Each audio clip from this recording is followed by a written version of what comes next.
He's not responding. Hey, hey everyone, we're back. I'm gonna attempt to get Snoot's webcam up on screen so we can see it. Yeah, we're hoping to get Avex, the guy who helped make the map, on with this, but while he's in chat, he doesn't seem to be here on Skype, so maybe a little busy today, or just kind of perusing Twitch while he's working. Before we get in, before we'll give him a couple seconds to maybe join still. But before we get into this, Snoot, I gotta ask you, man. I guess this is probably like one of the first events you've run, right? Yeah, pretty much. I mean, of course, the best of 69s kind of count, I guess. You know what? I pushed that out of my Nope. memory, so I'm just gonna say, what? What are you talking about? That's the what now? Besides that, I can't really remember any tournaments now. Okay, well, I'm really glad. Oh, hey, Avex is with us now. Hey, Avex. Hi. Sorry. I have an idea. All right. Before we go into this, by the way, the prize pool isn't closed yet, guys. It'll be closing pretty much as we wrap all this up. But I'm really glad that we were able to turn, like, because Snoot originally put 125 of his own money into this too. By the way, $125 for this prize for this tournament. We got matched up with Match Arena. We made that 250. Final prize pool at the time of speaking is $526. Hojo to Super Clown, by the way, retakes that first place donation spot with a $20 donation here at the very end of the stream, where he says, "Go Terran." So currently. Before this call is said and done, before the prize pools are all closed up, Hojo to Super Clown is the winner presently of the very rare Hyatt portrait code. But again, once we're done, once everything's said and done, whoever's that top spot will be the one who gets that reward. But hello, Avex. Hi, Snoot. Hi. I'm a genius. So for those who don't know Avex, he was actually on the stream not too long ago when we were doing the map contest, talking about some of his map submissions over there. He worked with Snoot to make this map, and I guess I'll leave it to Snoot to talk about that process, I guess. Yeah, so basically it just started with me having a layout, and I posted it in the like there's a topic on Team Liquid where you can post your map layout and ask for feedback or maybe reach out for collaborations, stuff like this. And initially I talked with someone, but they were more of a troll, so I didn't really get the help that I needed. So eventually, as I learned of Avex and all his maps and works with BaseTrade, it was pretty easy for me to contact Avex, and then we just got this sort of collab going, starting with the base layout that I had ready for this map. Like, it was looking super ugly. And then Avex did this thing, and then it just turned out to be... we had some back and forth, like revisions, I guess, whatever it's called. So it took quite a bit of time, a bit of a long process, but in the end, I feel like we got a really solid map out of it. I liked that you got Avex on board, not because, no offense to Avex, I like his skills as a map maker or anything, but he's very good at making things look pretty. Like, his aesthetics have been the best out of many different maps we've cast. So Yeah, I was really absolutely, glad that this looked so pretty just watching it as we cast it. Yeah, I play so many games every single day. I got like 1,000 games plus on ladder this season. So, how the maps look, it actually matters quite a bit, because when you load into a map like Ruins of Endian or Dusk Towers, they're so dark, it's so depressing. So I wanted this one to be really like bright and colorful and beautiful. And, Avex just did a tremendous, like super good job with making the map just look like this wonderful mountain haven, basically. So yeah. Well, He's spot Avex, on. how about for you, Avex? I mean, you got to design this with him. Was this an easy process for you working with a player, or was it like, I don't know. I imagine you got Snoot being like too perfectionist almost in some scenarios. Did that happen at No, all, or was it actually pretty easy? not. He was really, really nice to work with. I think this is my favorite map or I should say but like I've participated in. Um, it was really seamless. It was always just, I shoot an idea and I'd say, what do you think of this? Oh, well, do this instead. Oh, we'll do this instead, and then this instead, and it just went back and forth. I think we worked on it a week, 2 weeks. I've lost track. Yeah, something like this. Yeah, maybe 2 weeks. Like We started was- right Yeah, at sorry. the finalists when they announced the top 15. I think So we started. that timing on that then, was this something where Snoot, you were just like really unimpressed with all the maps that were submitted and you want to try your own, or like what spurred you to make this? Because I mean, this is kind of a first No, time no, a player's done no. something like this, I think. And this is something that I had going for like quite a few months. Like I tried to get help with this map like half a year ago maybe. So it's been a long time, and it's a little bit of a shame that we didn't have time to submit it before TLMC. But we had this tournament, and it's more than I could ask for. Basically, lots of great games. I especially enjoy the Euthermal game. Who was it against? It was like a really close match. You know, the one that went on for a while. Bly? Euthermal versus Bly. Bly, Yeah. the That was a Nidus really cool Worm one. game, yeah. Yeah, and I think this game kind of showcased what I was trying to do with the layout. Like, you always have two choices on where you can expand. Like, there's always, as soon as you take your natural, you know, obviously the natural is the same choice every single time, but after that, there's always two ways to expand. And that game got so crazy, but still the principle that you always have a choice of where you want to go, I think it just really worked out in a really good way for this map. So just generally speaking, were you happy with the games that ended up on stream? Did they go about how you expected, how you wanted? The exception of yours? Yeah, pretty much. I mean, you can't really control how the games play out. You know, we saw some triple Rax Reaper, we saw some Baneling Bust, and that's fine. You know, people play to win, and that's perfectly fine. So you can't expect like these grand macro games. But I was tuning into Lambo's stream as well. He had this really one epic game against Beastie QT. So there were games of all different kinds. I wish that we saw a bit more CVP perhaps. But the Protoss players, There's like 2 Protoss in not the so many tournament. of them this time around. But you know, that's fine. Yeah, it was like Mana and Hearthstone, I think, and that was it, wasn't it? I didn't even see like some of the other people like Fear or DNS or Lilbao or any of those guys. Yeah, and we didn't get to see the Lilkanine versus Hearthstone series either. So it's a little bit tough to tell like how this would play out in PvP or PvT. Hopefully it's not like super broken or anything. I know so little about Well- Protoss, so it's a bit difficult to decide. Part But, of me wants to think it's broken. I mean, Damaga beating Mana 2-0, that blew me away. I didn't see that coming up from at all. Yeah, from what I heard, the games were a little bit short, so who knows. Oh. Okay, then maybe. But yeah, balance was of course quite the concern. As a Zerg player, I'm of course going to be very biased, so it's very easy to make all these open spaces and whatnot. So it was really nice to have Avex on the team as he plays random, I believe. So he was really able Yeah. to just kind of keep me in place and not make the maps go like super crazy Zerg favorite, you know. So I really enjoyed this process a lot, and I think the final map is pretty good. I'm not sure how far it would go in TLMC. If it was finished a little bit sooner, we probably would have submitted it in the rush category maybe, because it's kind of short. Not exactly, but a little bit. I feel like it's a little bit like Frozen Temple in that regard. Like Huh.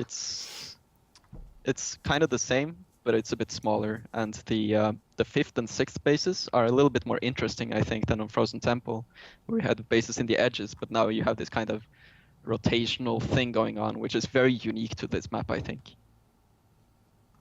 That's cool. Yeah, Zombie Yeah. had actually mentioned during one of the casts about it, reminding her the rush distance at least of Frozen Temple. Yeah, it felt a lot like it. What were you imagining for the back rocks? I have it up on my screen right now. But those back rocks actually weren't used except for Bly. I don't know if you saw any of the games. I guess I can kind of explain that. Originally, Snute's, we called the map, or he called the map Snakeland originally. So I'll refer to the early versions of Snakeland. So Snakeland, he just had one set of rocks on his back ramp. And I'm like, no, don't put that in. Like you can't just have one rocks, or no one will play this map ever, because of the map pool from a few seasons back with like Expedition Lost and Bridgehead, and Yeah. I said back rocks just give people PTSD. You have to do something different. And Moonlight Madness, anyone? It's Yes, true though. Like that it was was the also an first example. feedback we got on this map when the Reddit thread was first posted, or Team Liquid or whatever. It was like, can we get over the backdoor yeah, rocks can we thing stop already? doing rocks? And so yeah, I was like, this is not a good idea. So my 4th map that I submitted to TLMC was Slipstream Station, which had also back rocks in a different form. It was to your 3rd base. But I had 2 layers of rocks. They were already knocked down, but there's 2 layers of rocks on different ramps. So you had like this big stairway with like rocks that split you. And a lot of people liked that idea because it felt like you really had to commit to a sneak attack kind of thing. You could get trapped, right? You could abuse it with tanks. I think you mentioned that on stream, Rifkin, or maybe Yeah, it looked Zombie like did. there'd be that case that we see on Frozen Temple a lot, where the back rocks, we just a couple of tanks go down, Marines maybe Yeah. guard them, but didn't actually that happen in any of the games. So that was an idea I had on Slipstream Station, and then I kind of carried it over to this. I'm like, well, here's this idea. Do you want to try that? And he's like, well, what if you had a tower instead? I'm like, oh, that's interesting too, because like you mentioned, which is exactly correct. You have the offender, breaking the rocks, and then a defender could break them down and say, no, you're not getting in yet. Or you could have the offender use it as, kind of like a shield. So it was just different. That's why I like this map a lot. It's standard enough, but there's so many small things that are different. So it kind of adds up. Yeah. I liked it. I saw some of the feedback on Team Liquid. They're actually like some of them actually said it was like too standard, which I don't know if they were really anticipating something from TLMC like you were saying. Like Yeah, I think it's a very subtle thing. Like it looks very standard at first glance, but then there are so many like small details and features that make this map very unique, kind of. I actually thought the most unique thing about it, and we talked about it with the first game, was the pool in the middle. Like it's pretty aesthetic, it doesn't actually do anything, but it makes the map look really unique. So Snute and I had a small talk about this. I don't know if you want to share the problems with that or not. Oh, the sound thing? He told me about that. Yeah, so basically when I tested the map, when you load up the map and you just try to send circlings everywhere to see if the pathing is correct and all that stuff. And of course, with my beastly macro, I just made 150 circlings, right? So I sent all of them into the river and it made like the sickest noise. It was so loud. Yeah. So hopefully that didn't bother any of the players because we didn't change the water. It's still the same.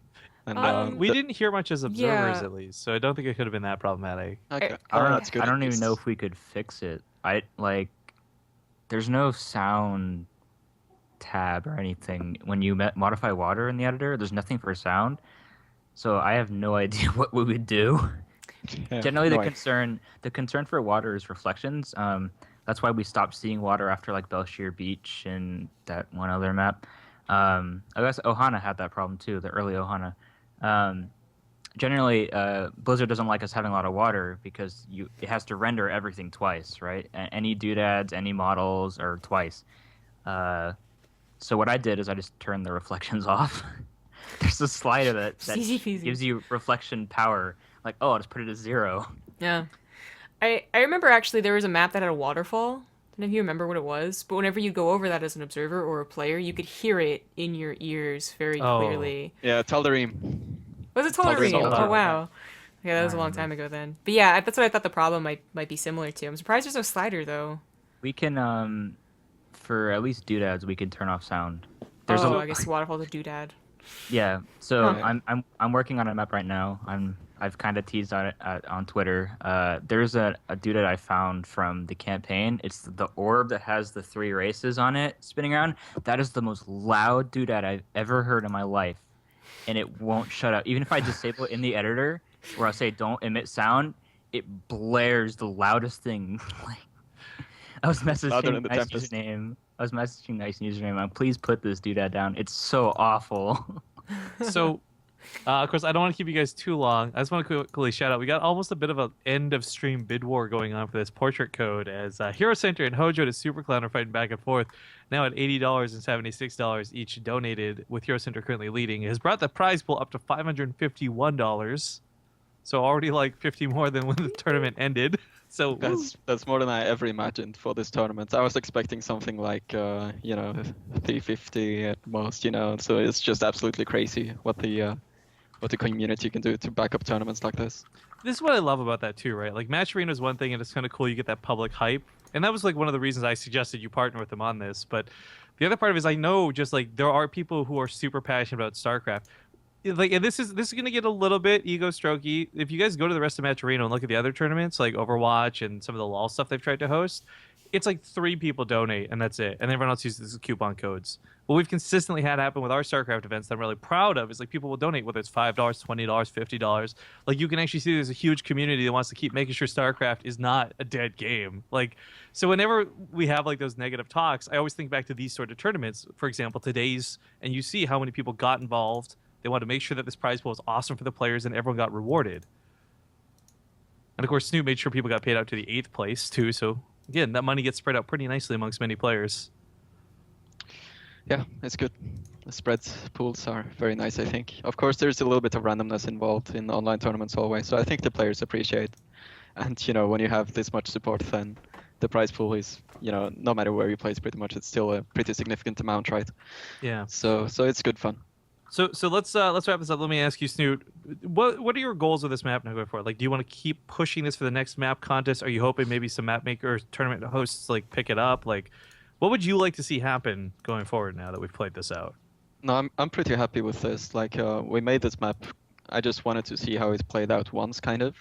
So this was pretty good for me. Of course, I would like to see some Protoss action as well, but I don't really have any specific goals. You know, the TLMC is already passed, so I can't exactly do anything more with this map for now. Besides that, I was gonna say something. I forgot.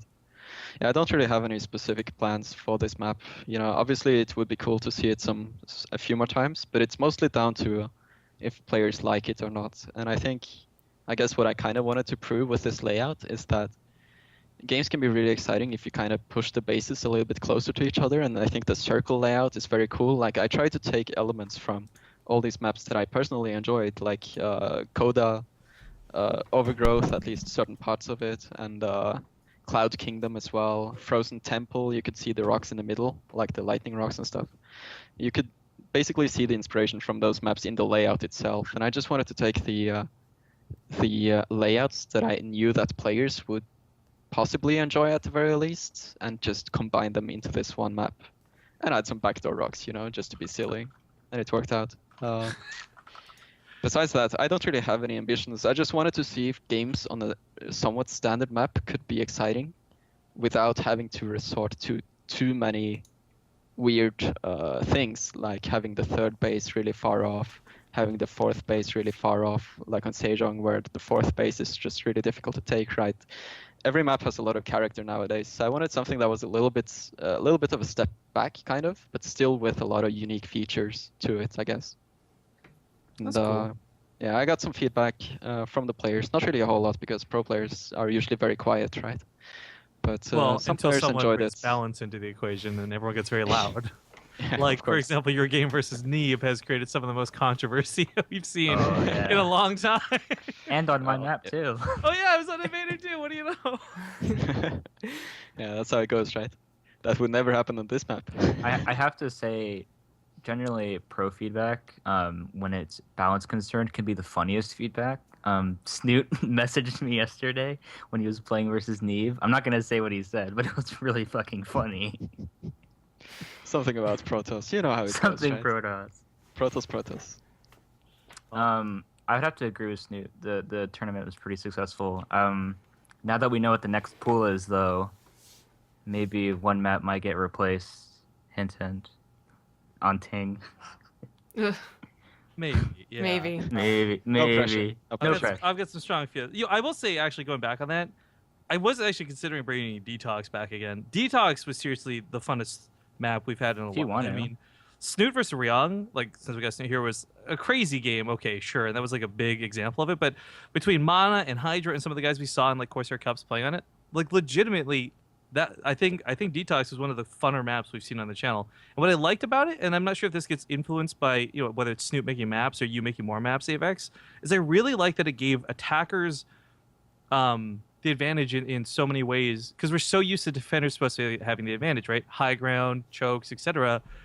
Detox just kind of did the opposite of that. It was like, nope, if you're attacking, you're gonna have a good time. Yeah, but I also like that it's a double-edged sword too, because there's attacker's advantage. That means if you're responding, so say you have like, I don't know, a double drop, a TVT. If one person might seem to have the edge on one of the drops, because it's so attacker oriented, the other drop might actually end up being better. Does that make sense? Like, it works both ways, right? Yeah. So Well, guys, thank you both for joining us on the stream to talk about, do a little bit of, I guess, post-tournament recap and give your thoughts and opinions. Do either of you have any final words or shout-outs or comments you'd like to make before we all take off? Just a big shout outs to Maturino and you guys, of course, for covering this. Avex as well for just being, really awesome with basically just collaborating on the map and working on it together. It was really a joint effort in that way. And Olimoli as well for adminning today.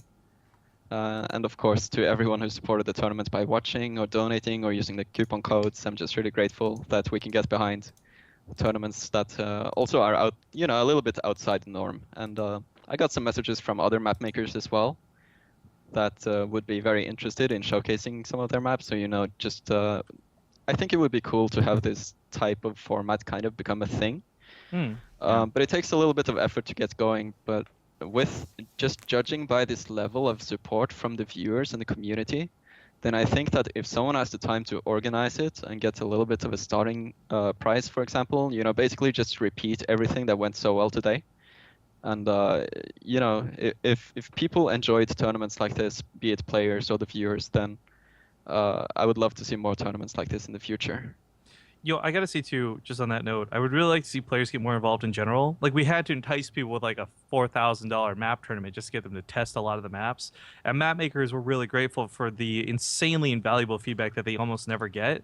So whether it's making maps like Snute's done here or just participating, it helps a lot. And I mean, truth be told, this is going to get a little bit nationalistic, but we get more feedback and more, I think, contributions to the scene from like the foreigners than even the Koreans. Well, Blizzard might be looking to them for balance updates.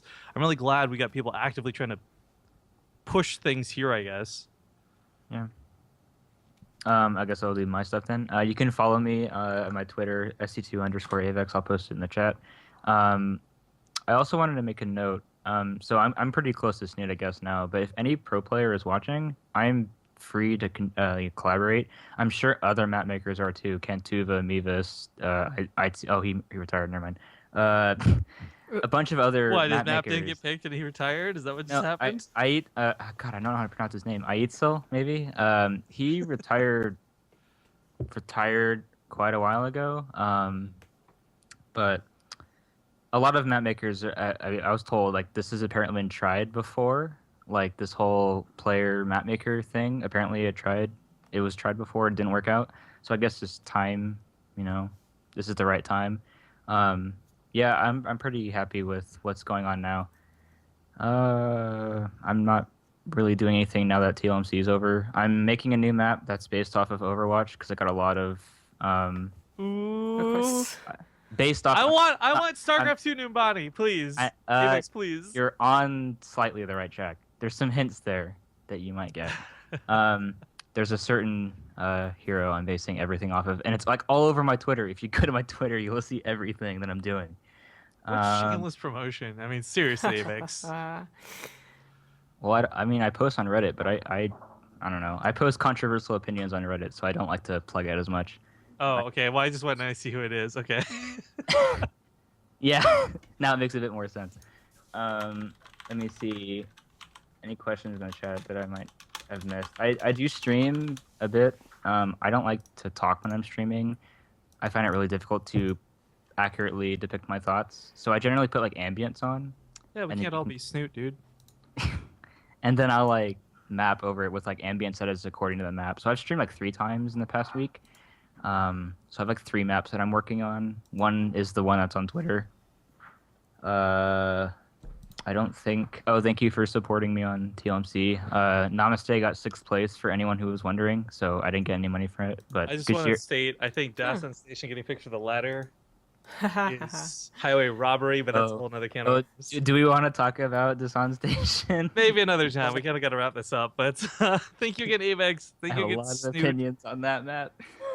Well, I'm sure if you guys follow him on Twitter, again, just advertising one last time. SC2_Avex. Sorry, I forgot to post my Twitch. That's my Twitch. So No, it isn't. Nightbot.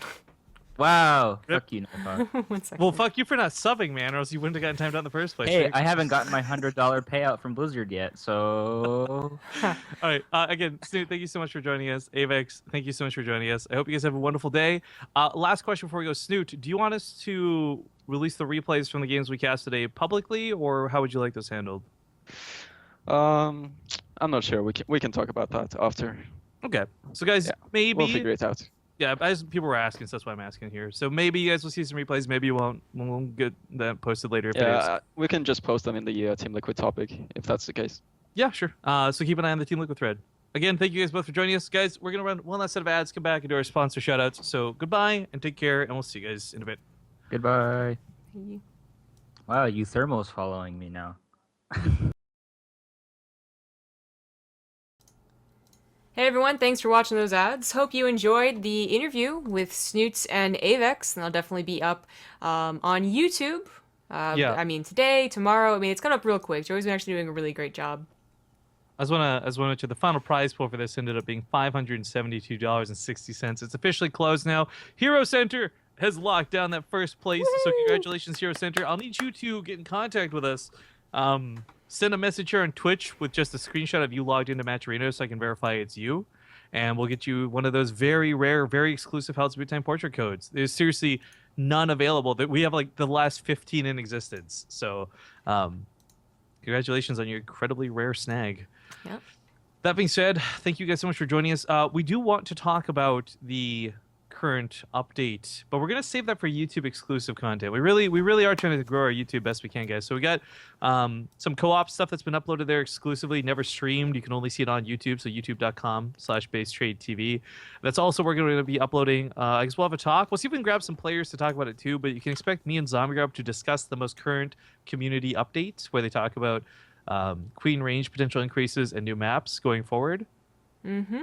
But we are done for today for the stream. So I want to thank everyone blanketly for tuning in. Thank you guys for being awesome.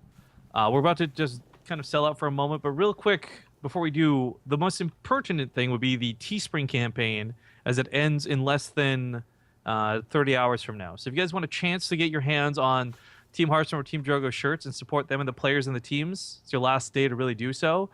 Our goal is to sell about 50 in total, so 25 on each if possible, but unfortunately we're a bit shy on that. We're about 33 shirts sold. Not bad, not great. But again, we got about a day left to get those sold. Other than that, the arcade block promotion still goes on for that Risk board game. That's going to close up on the 19th. People were asking about the Twitch Clips contest. That's also officially closed at this point, but we will be selecting winners soon and messaging them individually.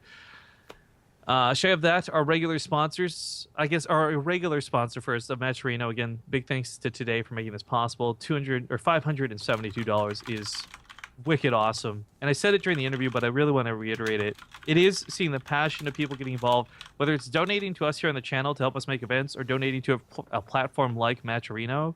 It's great seeing that there is that alive community, that the dead community meme is just that, a meme. So thank you guys for being awesome. Yeah. And personally keeping me super invested in the scene. But shy of that, G2A, you guys know the deal. Promo code BASE, get some games for cheap, save a few bucks, give us some money in the process. Chairs for gaming, if you want chairs in Canada or the United States, use promo code BaseTradeTV. You'll get 20 bucks off your purchase and free shipping and handling. Corsair products are just super hot right now. I mean, really, they're just fantastic. Make sure to check out the Rapid Fire keyboard. All the links are available down below in the stream. And then, of course, you got Yord. I think the Father's Day sale is ending, if not already ended. Actually, let me see what we're at. Woodwatch. It is this weekend, but I don't know. Yeah, they have a counter at the top. I'm just trying to get the website loaded up, see how many hours are left, if any. I don't see the countdown timer. Well, either way, the promo is still there, so snag it while you can. $20 off. We've sold 72 watches in total, by the way. $1,800. How sick is that? So really good to see that for the Civil War tournament. And did I leave anything out? I think that's everything, right? Chairs for gaming, arcade block. Yeah, we'll just assume we nailed it. And apologies if we missed anybody. Okay. The last thing to talk about, I guess, would be just make sure to tune in to tomorrow's gonna be our first day off in almost 38 days. I think I was doing the counting or something. So we'll be doing nothing tomorrow. Yeah, BaseTradeTV as a whole will be off. No Fear Dragon, no solo. It's gonna be weird, man. It's gonna be really weird. Yeah. So the reason that is just quick note is because the Elite League is trying a new time and a new weekly day. So that's going to be moved to Monday night. Tuesday morning, I suppose, for Europeans and Koreans, and that'll be very interesting. But that's why we have the day off tomorrow. Yeah. And of course, after that will be Home Story Cup, which will also be very interesting to see what we do, if we do anything at all. All right. But that pretty much wraps everything up. So thanks again for watching, guys. Again, we're going to be trying to do some more content for our YouTube, so check it out. We'll talk to Snute about the replay pack, see what we do with that. Just again, youtube.com/BaseTradeTV. Hit us up over there. Other than that, I think we're all finished up. So thank you again for joining us. Follow me on Twitter at riff_kings. You can follow me on Twitter at ZGGaming. And make sure to follow the channel and come back for more StarCraft 2 action. I actually can't believe we managed to get through so many days straight of casting. Like, just, again, we're doing so much StarCraft content, guys. Make sure to come back for more of it. All right. Bye, everyone. Bye.